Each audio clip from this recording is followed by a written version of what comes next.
Yeah, that's really interesting about, you know, the mindset where you feel like you can't take the time to stop what you're doing to kind of look a little bit further ahead, right? The irony of that statement is if you don't do that, you will never be able to step away. Your business will be fully dependent on you until you decide that it's not, right? And that's where strategy, I think, can really help change someone's business. It can change their outlook. It can help them get unstuck. It can take them from chaos to clarity. Strategy is about choices. It's about making choices on where you want to go.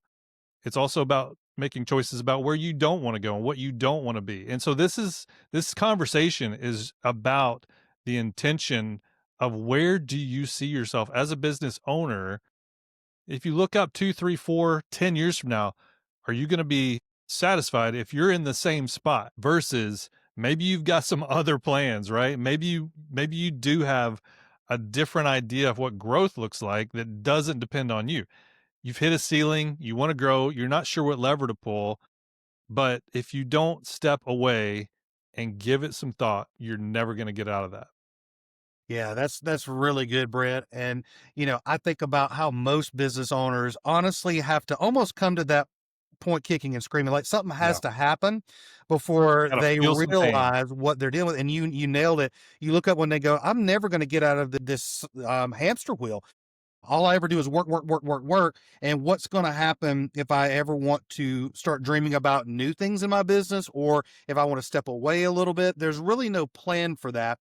And I think that's where a lot of our customers, our clients, have come to us, at that point going, hey, man, this worked for a long time, but I am just becoming more and more overwhelmed and don't really have a plan on how to get out of that. And so that's when I think, unfortunately, it takes some pain sometimes to get us to kind of look at things and go, where do we go from here? And how do I solve this problem of me being the primary bottleneck of the growth of my business?